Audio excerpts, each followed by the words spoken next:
Hey y'all, it's Cammie, a super fly girl from a little big world, also known as the 919. I know you're wondering, Cammie, what are we talking about? And just how did we get here? Well, let me tell you. Pen and Paper Podcast is bringing you all the feels of a little bit of everything for a whole lot of somebodies just like you. I'm bringing to you real conversations, transparency, and a whole lot of love. This is for my dreamers, believers, and for sure, my debaters. So let's dive in together as we touch on topics of family, friendships, relationships, both inward and out, come on, love, music, beauty, and did I mention finances? Oh yeah, we're taking it there. Pen and Paper Podcast is what I like to call your one podcast fits all. Yes. And I can't wait to explore with all of my ladies and my fellas to get just the right perspective and a whole lot of laughs, of course. So sit back, relax, and let's put this pen to the paper, y'all. As promised, y'all, we are going to get into finances to help you save, maybe get a raise, but most importantly, get paid, y'all. Today, I have a special guest with me by the name of Miss Tionna Hicks. She is a Certified Financial Educator Instructor and the creator of The Honest Plan, which can be found on Instagram at The Honest Plan, as well as her website at www.thehonestplan.com. She stands for helping you take control over your money and becoming intentional about breaking the pay-to-paycheck cycle. I could go on, but we're just going to get straight into the conversation. So first, I want to thank you, Miss Tionna, for being here. Thank you. I'm so excited. I'm super excited, and I'm just so glad that we're able to kind of get into this finances, because I'm like, I know everybody's like, listen to the intro, like, Cammie, when are we going to talk about it? So now is the time, and I kind of just want to jump in. I have a quote, and it says, do not save what is left after spending, but spend what is left after saving. And this is from Warren Buffett. So I want you to kind of give us an intro to how you kind of got into financial literacy and how this kind of became, your career.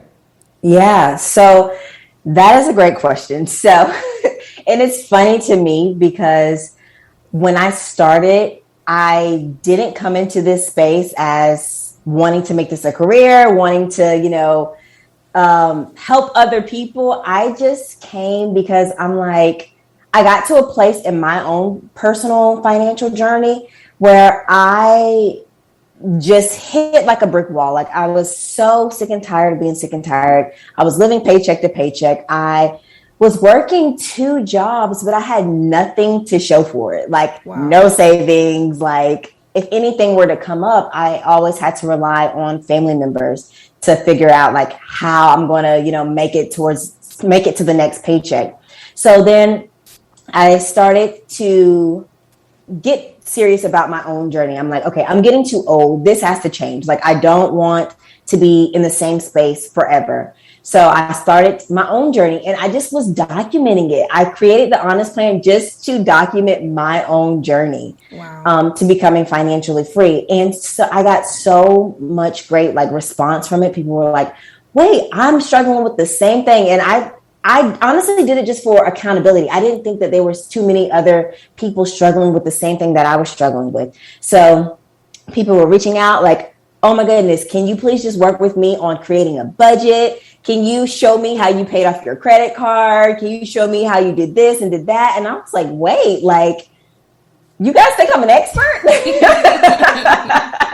So, and then I realized that I really loved it. So it started with me just coming to family members' houses and working with them on their individual budget. And then I would, do my YouTube videos and help people there. I was creating worksheets for people to make their own budget. They were saying that was helpful. So then I started coaching people, and then I got certified to be a financial educator. And the rest has been history. I've helped over 36 women. And I have a couple guys. I've helped about four guys, but it's mainly women, to become financially free, to pay off debt, to save, all the jazz. I love that. I love Yeah. that. And so when you kind of decided to kind of specialize, did you know that, did you kind of think like, oh, this is just a thing that I want to do for women, or it kind of just, they kind of gravitated towards you more? They gravitated towards me more. And I guess I skipped this part, but I started to work in the finance industry as well. So I started to learn. That's what made me want to take my financial journey serious, because I was learning so much in this job that I'm like, no one's ever told me this. I didn't learn this in college. My mom definitely doesn't know. It was just so much that I'm like, this information will be valuable for our community. Like, we need to know this stuff. This can help. This can take us from, scraping for change to actually like building wealth for us, building wealth for our kids and the generations to come afterwards. So women just gravitated more to me because I see a lot of me in them. Mm-hmm. And honestly, I just want to help our community. So I don't turn down men. Just women come to me a little bit more than men do. Absolutely. And that's totally fine. I think that I just kind of wanted to bring that point because I know some guys maybe listen, like, I wonder, she's available for you. So yeah, I think that's awesome. So as we know, saving money and having money are two different entities, right? So I kind of want you to sort of explain a person that, I know you mentioned how you had money, but it kind of wasn't basically remaining in your bank account and you didn't really know how to manage it. So how would you say, what is the difference between saving and having? So I guess the biggest way that you can tell if you are, which end of the spectrum you are Absolutely. You just having money? Are you just making money? Or are you actually saving money and allowing the money to work for you, is at the end of the pay period. Like, once you get, a lot of us get paid every 2 weeks. So once you hit like that Wednesday, Tuesday before payday, how are you feeling? Like, are you starting to feel anxious? Are you starting to feel like, oh my God, I hope nothing happens. Like, I hope I don't blow a tire. I hope I don't do this. I hope I don't do that, because I'm not going to I don't know how I'm going to make it work. Then chances are you just are making the money and you're just blowing through it. Do you have anything to show for it? So when you're getting paid, are you making it a priority? Just kind of like you said from your quote, are you making it a priority to automatically take out that 10%, that 15%, whatever that amount that works for you? Are you making that a priority and then spending what you have left? Or are you spending and then saying at the end, oh, I can't save because I don't have enough? Well, that's not true. You can't save because you didn't make it a priority. You didn't make that something that is a non-negotiable. Because if you do that from the beginning, it decreases the amount that you can spend, but it requires you to stay within your means. Once you start to go out of that, that's when you're relying on family members. That's when you're relying on credit cards to get you by, payday loans. I've seen a lot of stuff of people getting creative with, like, filling in the gaps of where their money wasn't able to stretch. But I don't see a lot of, okay, well, if you were proactive from the beginning, we wouldn't have to do all of that, Absolutely. That's the biggest difference for me. And I heard you say it was about basically that money management, right? So I have a quote that says, I have money, but I can't manage it.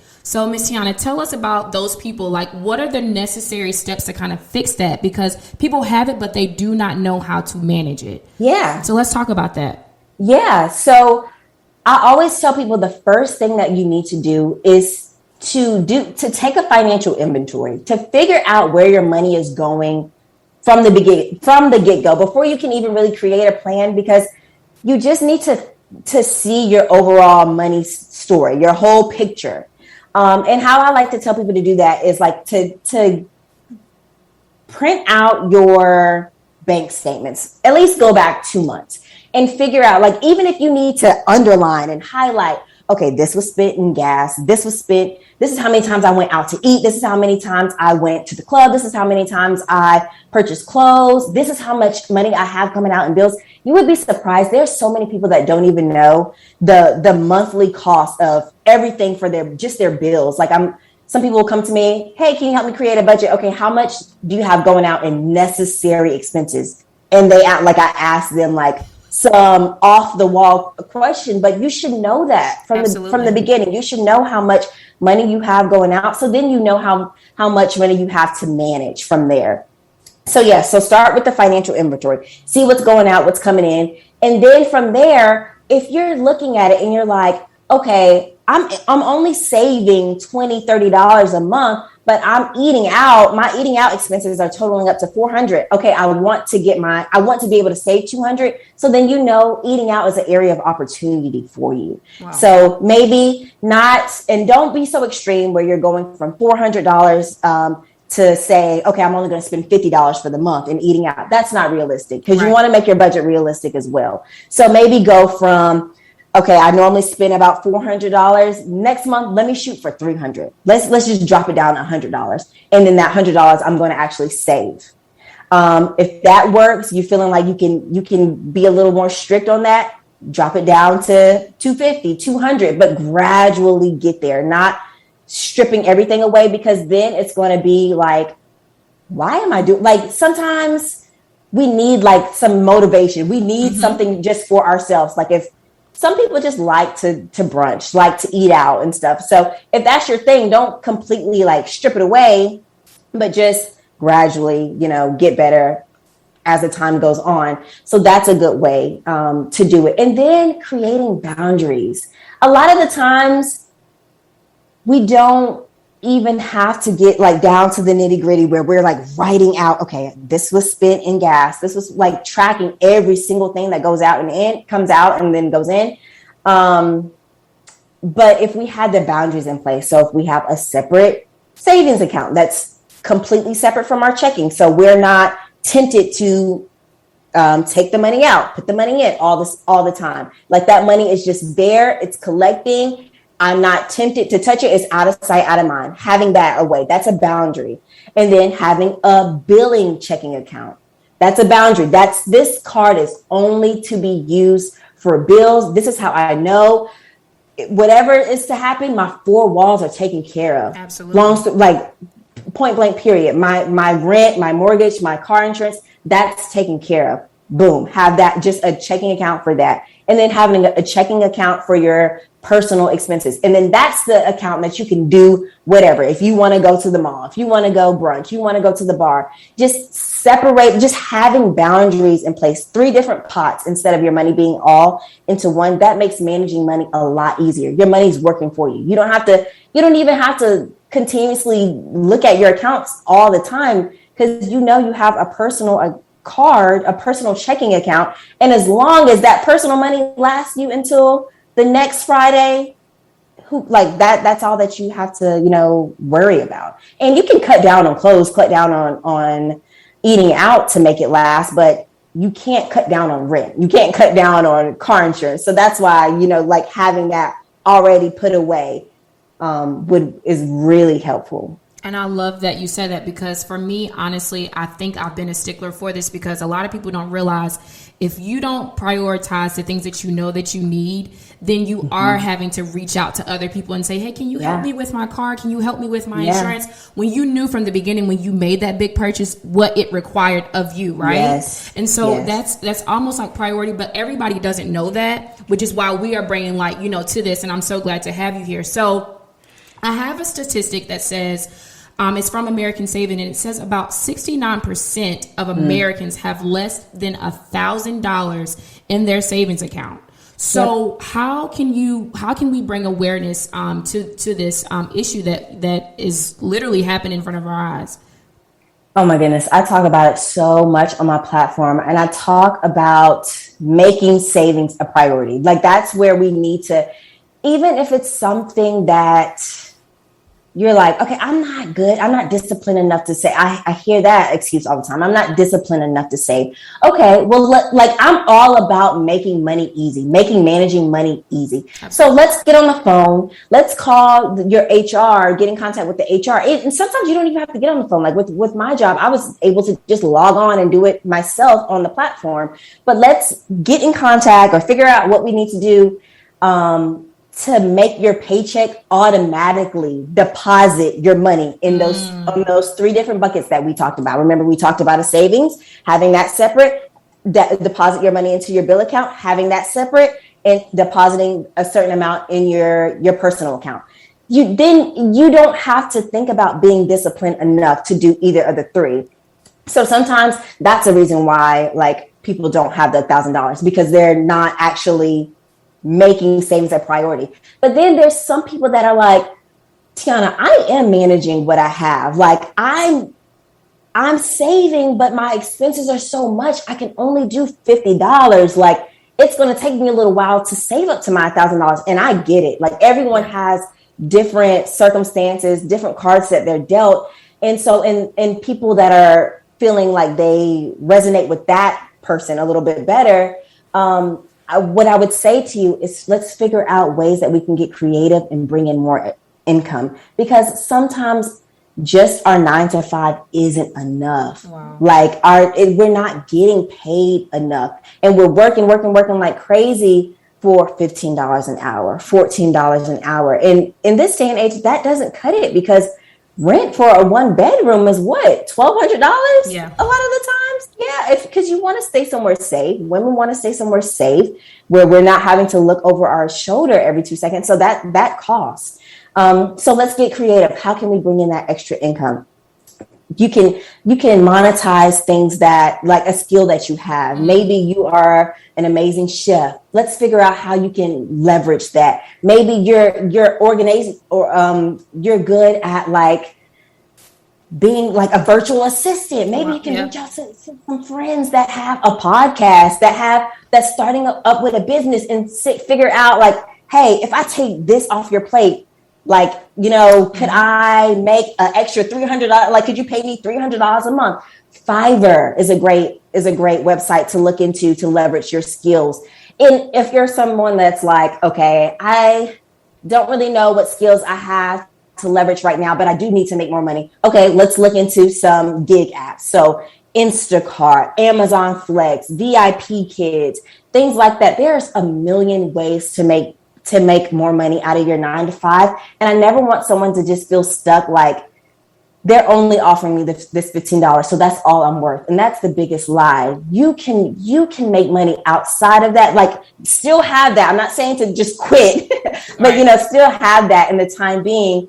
And then let's figure out how we can make money outside of that while we're looking for another job, maybe a better paying job, so that we can build our savings account to the $1,000. And $1,000 is just the starting point. Yeah. We need to, we really need to do like 3 to 6 months expenses. And that's what we've learned from just the pandemic alone. Absolutely. When $1,000 just isn't enough. And so with that, like being such I guess kind of on the up and up for some people can do it, some people can't. So I guess for the people that are listening, I guess they want to know, what does a realistic budget look like? Like on average, how do you, I know everybody makes, different salaries, so it varies, but what does a realistic budget look like? Yeah. See, that's so hard to answer because it really does vary, but I like to tell people to at least try to start off by saving at least 10%. Okay. 10%. And then that's when you go into your fixed expenses. That's your 4 walls. These are your mandatory bills. Like if I don't pay it, it may hit my credit, those type of bills. So making sure that that's taken care of. And then that's when you go into your variable expenses. So those are things like that are important. You probably you will have to spend money on those, but they just vary from month to month.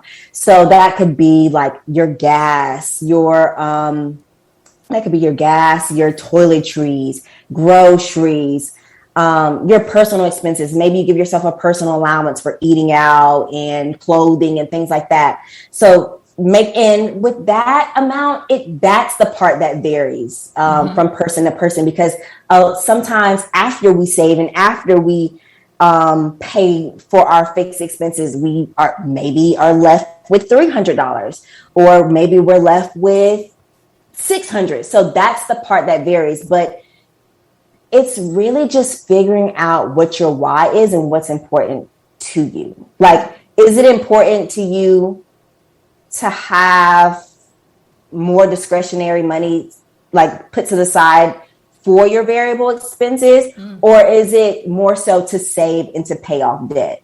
So then basically figuring out your why and making sure that your budget tells that same story. Like, I should be able to look at your budget and just based off the categories that you have, just based off the amount of money that you have going to each category, I should be able to look at it like, okay, you're saving for something. Maybe it's an emergency fund, a rainy day fund, you're saving for a mortgage. I don't know, but you're saving for something. You're being very intentional with that.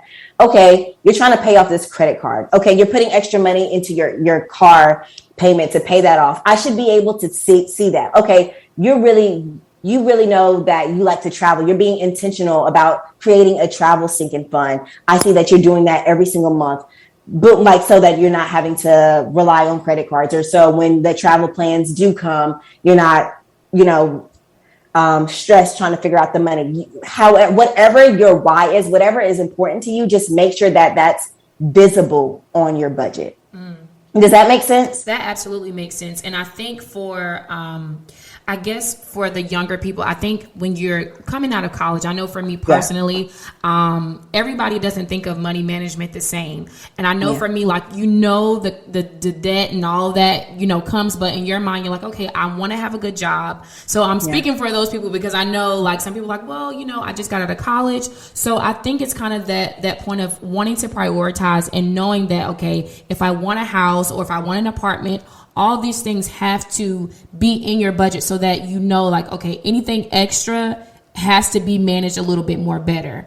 And I guess that kind of brings us to the next point, because some people can say, like, sometimes having fun is more important, like, especially in the younger adults, right? Yeah. And so how much would you say that a younger person should do versus like an older person? Because there are older people that, still like to have fun. So how does that look for those people that just like, hey, I like to have fun, I'm not really worried about that? Yeah. And what I like to, my biggest thing is when I hear people say that, they're coming from a lens where budgeting means everything must go. Wow. You can have fun and still, like, they're not two different ends of the spectrum. They can be one thing. And that's what a lot of young people like don't understand. Like, some people even come to me like, Tionna, I know I need to get my money right, but my birthday is next month, so I'm gonna holler at you in 2 months. And I'm like, no, it doesn't work like that. It's like money is so similar to like fitness. Wow. And what I mean by that is, you don't go to the gym or you don't hire a trainer once you have your summer body already set.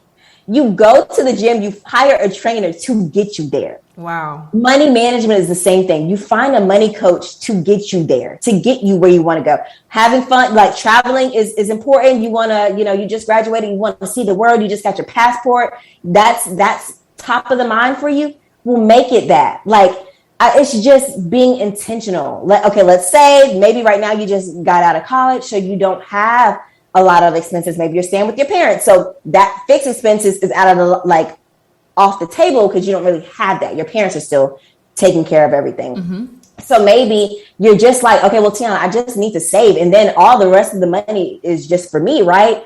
Okay, but yeah, it could be, but still be intentional. Like, you like to travel, so let's set a travel sinking fund. And that could be like a sinking fund. I know I haven't explained it, but a sinking fund, I like to think of it as like a mini savings account, and you're saving up for something that's going to take place on a future date. So that's like Christmas, car expenses. So like if you want to start saving up for your car registrations, oil change, tires, things that are going to come up, but you just don't know when. Right. Traveling, like, okay, I like to travel, I just don't know when my next travel expense is, but I know my friends will drop plans on me and be like, okay, the payment is due in a month. So then that's something that you're intentionally saving up for. You're just having that bucket there.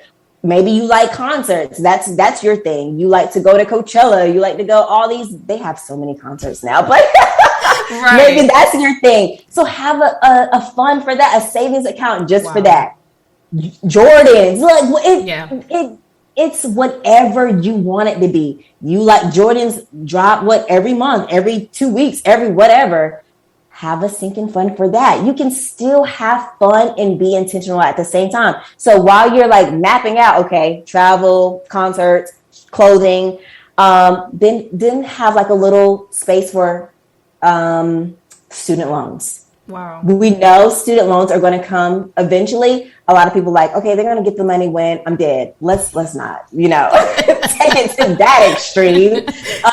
But just be intentional. Yep. Be intentional. And then also talking with your student loan providers too, so that they're not choosing how much you pay them, but you're telling them how much you can afford. So maybe you just got out of college. A lot of us, when we're getting out of college, we're not making a lot of money. So maybe you can qualify for income driven repayment plan, so that you're not having to pay $400. Maybe they can work it out for you where you're paying $120. It's still a lot, but it's more affordable for you. And then you can still do the things that you love, but you just have to be intentional. If you just let your money just do whatever, you're always going to be like, okay, where did it go? Girl, I can't even tell you how many times I looked at a tax, at the end of the year, they give you your tax return or your W-2s. And it's like, oh, you made $60,000. I'm like, what? My account does not say that. It's because I wasn't being intentional. Yeah. And I'm glad you were transparent about that, because I know that we all have been to a place where you're like, okay, I want to buy something, I'm going to do it anyway. So for the people that are kind of like, there are people that are hands-on, right? So I know you mentioned the bank account and they have to do separate accounts. So is there something or a tactic that you can do something like with envelopes, or like so let's kind of talk about how about some people like cash. They have to physically see it, put it away in a drawer so they won't touch it. Yes. So let's kind of get into like those tactics of how to save hands-on. Yeah. So the cash envelope method, it's gold. Okay. That when I first started my journey, that's what I did. I just used the cash envelopes because I just was not disciplined. Even though I had my 3 separate accounts, I just wasn't in a place where I was like, leave the card at home. You're not supposed to bring it. This is only for bills. Just don't even have it in your wallet. I just wasn't there yet. So I would do the cash envelope method, and it's still on my YouTube now. But I would do the cash envelope method where I was writing out my budget. I would keep the bill money, of course, in my account because it was on auto draft. So me taking out my bill money, that didn't benefit me any. But I would take out my variable expenses. So I would take out the money for that. I was like allowing myself for gas, groceries, toiletries, personal expenses. I even went all the way down to nails, hair. And I had an envelope for each expense. And I really like that because it made me visualize the money. Like I'm seeing myself take out a $20 bill, hand it to the cashier. She's giving me two ones. So I'm like, okay, well, I gave myself $60. Now I don't have the whole 60 anymore. I need to be intentional because this $40 or $42 needs to last me until next Friday. I still have another 8 days. And that, honestly, it worked out a lot because I'm like, okay, well, eating out, I only have X amount of dollars, but I still have a bunch of money in my groceries. I need to eat at home. I need to be packing some lunch. Absolutely. Yes, but you're able to see where your money is going. If you're not a person that is disciplined, I would definitely say to try that route. With saving, it's good to do that with saving too. I really like to tell people to do a high yield savings account, though, just so that your money's working a little harder for you. But if you're building the muscle, start with what you're comfortable with. Absolutely. If keeping the gas, excuse me, if keeping the cash in like a jar is helpful for you, if keeping the cash in a envelope is helpful for you, do whatever makes the most sense for you so that you have the money that you're wanting to save. That's the biggest thing. However creative you want to get with it, even if you're like giving it to your mom, I know I can't have this in my account right now. I know I can't even see the cash. Can you put this away from me? Do whatever needs to be done just to make sure that you're setting yourself up for success. I love that so much.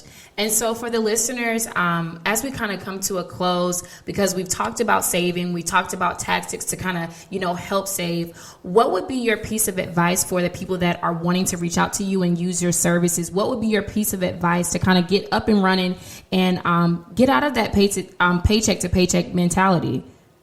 So you said what would be my advice for people that want to work with me? Yes, absolutely. Or people that just want to, I guess, start firsthand with saving on their own and then kind of move towards if they need a financial advisor. What would be your advice for just those people in general? I would definitely say just make sure for yourself that you're in a place where you're wanting change. Wow. Because a lot of people will come to me where they're like in between. And it really it's not going to be beneficial for you if you're kind of in between. You're like, I want to save, I want to pay off debt. I am kind of tired of the paycheck to paycheck living, but sometimes it's okay. If you're like that, it doesn't work in an instance because money coaching is not a done for you type of service. Wow. It's a done with you. It's accountability. But it's 50-50. Like, I need you to meet me halfway. So if you're a person where you're like, I'm sick and tired of being sick and tired, like I'm just so over it. I'm too old. I'm too this. I'm too that. I owe it to myself. I deserve better. Then that's when money coaching would be most beneficial for you. That's when you're going to see the most results because you're going to need to find that sense of energy, that sense of drive when you're having to make sacrifices, when you're having to choose this or that, when you're having to live in moderation. You're going to need that sense of drive because if you're in between, you're going to be like, I don't need to do this. Like, right. If I'm saying to you, maybe you can cut back on this so that you can save, or maybe you can skip this for the month so that you can pay off debt. If you're in between, you're like, girl, I'm not, you can cancel Christmas. Yeah. And then I always just want to make sure that everyone that I'm serving, they're getting the best results. I'm just results driven. I just want to see everyone win. And I know that's the place that you have to be in order to get the best results in your financial journey with working with a money coach. I love that so much. And guys, I always try to give a piece of advice, but she's the expert here. So I think for me, the best way to manage and sort of start off if you had problems with saving, I think for sure all the tips that she's given, I think you should definitely go with that. And also, if you know you can't do it for yourself, be sure to reach out to people. There's plenty of resources, like you mentioned, Tionna, about your talking to HR and all those things. I think that was awesome points that you mentioned, because a lot of people are unaware of the things that they can do to have money management. Yeah.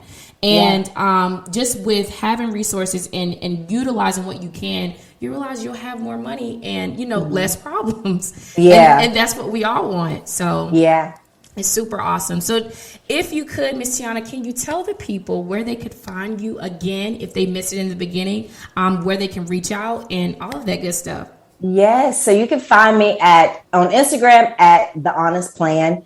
So exactly how it sounds, TheHonestPlan.